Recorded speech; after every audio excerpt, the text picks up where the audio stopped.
Good morning student. Science में आज हम एक्सक्रीटरी सिस्टम स्टार्ट कर रहे हैं। एक्सक्रीटरी सिस्टम क्या है? ये एक ऐसा मैकेनिज़्म है जो कि बॉडी से बाहर वेस्ट मटेरियल को एक्सपेल करने के लिए होता है। ठीक है, एक्सक्रीटरी सिस्टम क्या है? एक मैकेनिज़्म है जिसके द्वारा हमारी बॉडी से वेस्ट मटेरियल को बाहर एक्सपेल किया जाता है। ठीक है, excretion is a body system in which the waste product generated by the body cell are disposed out of the body. Excretion भी एक बॉडी सिस्टम है। आप चाहे उसको एक्सक्रीशन कह दो या एक्सक्रीटरी सिस्टम कह दो, ये हमारी बॉडी के अंदर बेसिकली एक सिस्टम होता है। जितने भी हमारी बॉडी के सेल्स है वो सभी वेस्ट बनाते हैं, है ना। जो भी वेस्ट बॉडी के सेल्स ने जनरेट किया है उसको बॉडी के बाहर डिस्पोज आउट करना या एक्सपेल आउट करना, जो मैकेनिज़्म इसके लिए यूज़ किया जाता है उसी को हम एक्सक्रीटरी सिस्टम कहते हैं या एक्सक्रीशन कहते हैं। सभी ऑर्गेनिज्म के अंदर मेटाबॉलिक प्रोसेस होती है जिसके अंदर वो वेस्ट प्रोडक्ट को एक्यूमुलेट करती रहती है, इकट्ठा करती रहती है। अब वेस्ट प्रोडक्ट होते कौन कौन से हैं? देखो, अमोनिया, यूरिया, यूरिक एसिड और कार्बन डाइऑक्साइड, ये सभी वेस्ट प्रोडक्ट होते हैं। ठीक है, इन वेस्ट प्रोडक्ट का लिविंग ऑर्गेनिज्म की बॉडी के बाहर रिमूव करना ज़रूरी होता है। अदरवाइज़ ये जो वेस्ट प्रोडक्ट है ये एक टॉक्सिन की तरह, एक जहर की तरह, एक पॉइजन की तरह वर्क करने लग जाते हैं। ठीक है, कार्बन डाइऑक्साइड को हमारी बॉडी के बाहर एक्सपेल कर दिया जाता है लंग्स के थ्रू। For the emission of accumulated nitrogenous waste a special mechanism called excretory system work. Emission यानी बाहर निकालने के लिए जितना भी नाइट्रोजिनस वेस्ट, जैसे कि अमोनिया, यूरिया, यूरिक एसिड, ये सब नाइट्रोजिनस वेस्ट होता है। जो ये हमारी बॉडी के अंदर इकट्ठा हुआ हुआ वेस्ट है, इनको एक स्पेशल मैकेनिज़्म, एक बॉडी के सिस्टम के द्वारा बॉडी से बाहर निकाला जाता है, जिसको एक्सक्रीटरी सिस्टम कहा है हमने। किडनी का इसके अंदर मेन इंपॉर्टेंट रोल होता है। जैसे हमने देखा हार्ट का रोल होता है सर्कुलेटरी सिस्टम के अंदर, है ना, वैसे ही एक्सक्रीटरी सिस्टम के अंदर किडनी का मेन रोल होता है।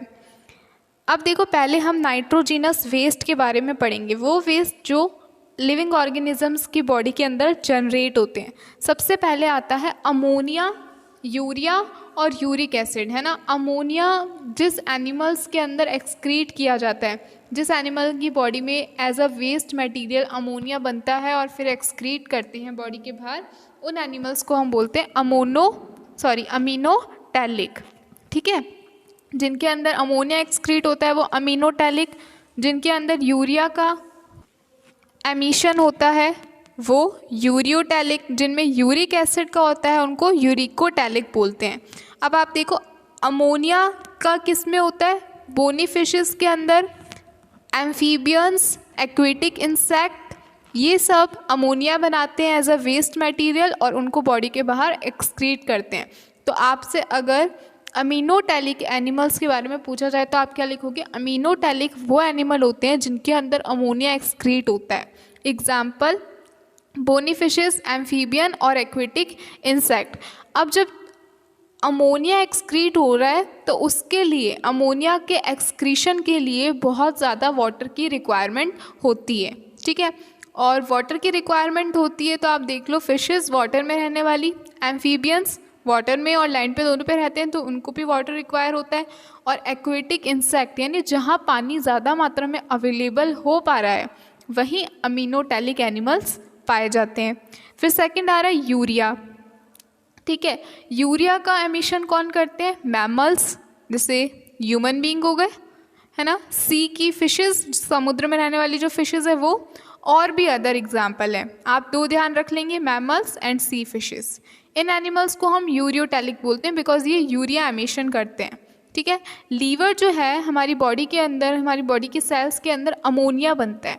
उस अमोनिया को लीवर यूरिया के अंदर कन्वर्ट कर देता है, फिर उस यूरिया को फिल्टर किया जाता है और फिर लास्ट में किडनीज के थ्रू एक्सक्रीट करा जाता है। ठीक है, देन आता है यूरिक एसिड। यूरिक एसिड वो ऑर्गेनिज्म जो यूरिक एसिड को एक्सक्रीट करे, वो यूरिकोटैलिक, जैसे कि बर्ड्स हो गए, रेप्टाइल, इंसेक्ट, ये यूरिकोटैलिक एनिमल्स होते हैं। इनके अंदर जो अमोनिया है वो यूरिक एसिड के अंदर कन्वर्ट कर दिया जाता है, फिर उस यूरिक एसिड को बाहर एक्सक्रीट कर दिया जाता है एकदम ग्लोब्यूल्स के फॉर्म में या फिर पेस्ट की फॉर्म में, बहुत ही लिटिल वाटर की इसके अंदर रिक्वायरमेंट होती है। अमोनिया में सबसे ज़्यादा वाटर, उससे कम यूरिया में, और सबसे कम यूरिक एसिड के अंदर। ऑलमोस्ट ये सेमी सॉलिड वेस्ट होता है। ठीक है, अब हम ह्यूमन एक्सक्रीटरी सिस्टम के बारे में पढ़ेंगे। देखो, ह्यूमन एक्सक्रीटरी सिस्टम के अंदर क्या होता है, ये जितना भी बॉडी के अंदर वेस्ट मटेरियल बना है उसको कलेक्ट करती है और फिर एक्सपेल करती है। ठीक है, ये लिक्विड वेस्ट होता है।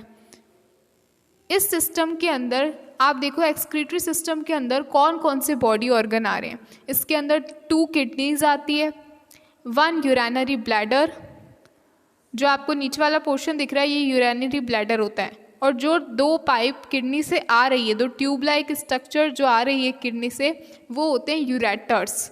ठीक है, और जो नीचे यूरिनरी ब्लैडर है उसका सबसे जो टिप वाला पोर्शन है वो होता है यूरेथ्रा। तो ये पूरा ह्यूमन एक्सक्रीटरी सिस्टम है। फिर इसमें हम एक एक ऑर्गन को डिस्कस करेंगे। जैसे सबसे पहले कौन आ रही है, किडनी आ रही है, किडनी के बाद यूरिनरी ब्लैडर, फिर यूरेटर और फिर यूरेथ्रा। तो आप देखो, किडनी जो है उसका मेन इंपॉर्टेंट रोल होता है, ये बात हम पढ़ चुके हैं। ये मेन एक्सक्रीटरी ऑर्गन होती है ना। It excrete about 75 to 80% of the liquid waste of the body. हमारी बॉडी के अंदर जितना भी लिक्विड वेस्ट बना है उसका 75 से 80% ये बाहर एक्सक्रीट कर देती है। It also control all the juices release in the body. Body के अंदर जितने भी जूसेस रिलीज हो रहे हैं उनको कंट्रोल करने का काम करती है। अब ये होती कैसी है, ये डार्क ब्राउन कलर की होती है, बीन शेप की इसकी स्ट्रक्चर होती है। एक पेयर किडनी का हमारी बॉडी में पाया जाता है, एक पेयर यानी 2 किडनीज। ठीक है, और ये एब्डोमिनल कैविटी के पोस्टीरियर साइड में प्रेजेंट होती है, स्टमक के नीचे प्रेजेंट होती है, राइट और लेफ्ट साइड में स्पाइनल कॉर्ड के। ठीक है, स्पाइनल कॉर्ड के राइट और लेफ्ट साइड में, स्टमक के नीचे, एब्डोमिनल कैविटी के पोस्टीरियर साइड। अब देखो, जो लेफ्ट किडनी है वो स्लाइटली ज़्यादा सुपीरियर है, थोड़ी सी आपको ऊपर दिखाई देगी लेफ्ट किडनी राइट किडनी से, है ना। A groove is found on the central surface of the kidney. अब ये जो किडनी होती है इसके सेंट्रल सरफेस पे, बीच वाला जो इसका सरफेस होता है इसके ऊपर आपको एक ग्रूव दिखेगा, एक मतलब लाइन दिखेगी। ठीक है, वो ग्रूव क्या करता है, उस ग्रूव को हम क्या बोलते हैं, रीनल हाइलम बोलते हैं उस ग्रूव को। आपको कहाँ दिखती है, किडनी के सेंट्रल सरफेस पे एक ग्रूव दिखती है जिसको हम रीनल हाइलम बोलते हैं। फिर देखो, urinary duct, ureter, nerve, blood vessel, ये सब चीज़ें किडनी के अंदर एंटर कहाँ से होती है, इस रीनल हाइलम के थ्रू ही एंटर होती है। ठीक है, जो किडनी की सेंट्रल सरफेस पे ग्रूव बना हुआ है उसी से यूरिनरी डक्ट आती है, यूरेटर्स आते हैं, नर्व्स आती है, या फिर ब्लड वेसल्स आती है। हाइलम के इनर पार्ट के अंदर की तरफ एक फनल शेप का रीनल पेल्विस पाया जाता है। हर एक किडनी के अंदर 2 पार्ट्स होते हैं, एक तो होता है कॉर्टेक्स, एक होता है मेडुला। बाहर के साइड में कॉर्टेक्स होता है, अंदर के साइड में मेडुला होता है। किडनी की एक फंक्शनल यूनिट होती है जिसे हम बोलते हैं नेफ्रॉन्स। बहुत सारे मिलियंस ऑफ नेफ्रॉन से मिलकर के किडनी बनी हुई होती है। हर नेफ्रॉन के भी आगे पार्ट्स होते हैं, 2 पार्ट्स होते हैं। ये देखो, आपको किडनी दिखाई गई है ना। किडनी बीन शेप की है, डार्क ब्राउन कलर की है, इसके अंदर आपको एक ग्रूव बना हुआ दिखेगा, यहाँ पे हाइलम लिखा हुआ है। ये हाइलम जो है, ये ग्रूव जो है रीनल हाइलम, इसके थ्रू सारी ब्लड वेसल्स, यूरेटर, सब चीज़ें जितनी भी ट्यूब्स है वो हाइलम के थ्रू ही अंदर एंटर होती है किडनी के। अब जो किडनी है वो 2 पार्ट्स में डिवाइड हुई हुई है, एक है कॉर्टेक्स, एक है मेडुला। जो बाहर वाला पोर्शन है वो होता है कॉर्टेक्स, और अंदर ये जो आपको पिंक पिरामिड जैसा पोर्शन दिख रहा है ये होता है मेडुला। ठीक है, किडनी की फिर हमने फंक्शनल यूनिट पढ़ी कि किडनी बहुत सारे मिलियंस ऑफ नेफ्रॉन्स से मिलके बनी है। तो नेफ्रॉन्स जो है वो फंक्शनल यूनिट है।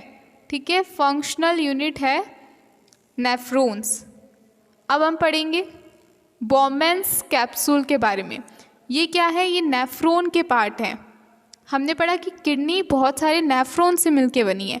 अब नेफ्रॉन के अंदर भी और पार्ट्स होते हैं। नेफ्रॉन में भी 2 मेन पार्ट्स हैं। फर्स्ट पार्ट है बोमेन्स कैप्सूल, सेकंड पार्ट है रीनल ट्यूब्यूल। ठीक है, देखो बोमेन्स कैप्सूल क्या होता है। ये एक कप शेप की बैग जैसी स्ट्रक्चर होती है। नेफ्रॉन के सबसे ऊपर वाले पार्ट में ये बना हुआ होता है।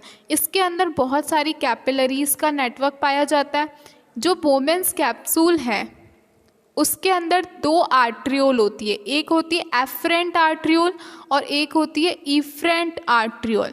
इस बोमेन कैप्सूल के अंदर जो ब्रांचेस होती है कैपिलरीज की, उसको हम ग्लोमेरुलस कहते हैं। एक जो एंड होता है ग्लोमेरुलस का, वो रीनल आर्टरी से जुड़ा हुआ होता है। रीनल आर्टरी क्या करती है, ऑक्सीजनेटेड ब्लड को लेके आती है। उस ब्लड के अंदर सारे मेटाबॉलिक वेस्ट होते हैं, ठीक है, उनको लेके आती है बोमेन्स कैप्सूल में। जबकि जो दूसरा एंड होता है वो फिल्टर्ड ब्लड को, बोमेन्स कैप्सूल में वर्क क्या होता है, जो भी ब्लड आया है जिसमें वेस्ट प्रोडक्ट है वहाँ पे उसका फिल्ट्रेशन होता है। बोमेन कैप्सूल में फिल्टर होने के बाद में ब्लड आगे जाता है, ठीक है, और रीनल वेन के थ्रू वो बाहर चला जाता है, किडनी से बाहर चला जाता है रीनल वेन के थ्रू। फिर नेक्स्ट नेफ्रॉन का जो सेकंड पार्ट है, बोमेन कैप्सूल के अलावा सेकंड पार्ट आता है रीनल ट्यूब्यूल। ये एक डक्ट है जो कि बोमेन कैप्सूल के नीचे से स्टार्ट होती है, ठीक है, और इसका जो दूसरा पार्ट है वो कलेक्टिंग डक्ट के साथ, यूरिन कलेक्टिंग डक्ट के साथ जुड़ा हुआ रहता है। पहला सेक्शन जो होता है इस डक्ट का, इस पूरी रीनल ट्यूब्यूल के अंदर भी सेक्शन होते हैं मेनली 3। एक होता है पीसीटी, एक होता है हैनलेज लूप और एक होता है डीसीटी। तो जो इसका फर्स्ट सेक्शन है उसको हम प्रॉक्सिमल कॉन्व्यूलेटेड ट्यूब्यूल बोलते हैं, इन शॉर्ट पीसीटी। और इसका जो सेंट्रल पार्ट होता है वो एक लूप जैसी स्ट्रक्चर होती है, हेयर पिन जितनी होती है, ठीक है, और उसको हम बोलते हैं हैनलेज लूप। और जो एंड पोर्शन होता है, टर्मिनल पोर्शन होता है इस ट्यूब का, उसको बोला जाता है डिस्टल कॉन्व्यूलेटेड ट्यूब्यूल या फिर डीसीटी। डीसीटी जो है वो कलेक्टिंग डक्ट से आगे जुड़ी हुई रहती है नेफ्रॉन की। ये हमारा किडनी का पार्ट कंप्लीट हो गया। अब आता है next excretory organ, urinary bladder. ये एक मस्कुलर सैक लाइक यानी बैग लाइक ऑर्गन है जो कि यूरिन को स्टोर करने का काम करता है। किडनी से जो भी यूरिन आता है उसको स्टोर करके रखता है। ये पेल्विक रीजन में प्रेजेंट होता है, ठीक है, just above and behind the pubic bone, pubic bone के ऊपर और पीछे की तरफ। इसकी जो शेप है वो पियर जैसी होती है।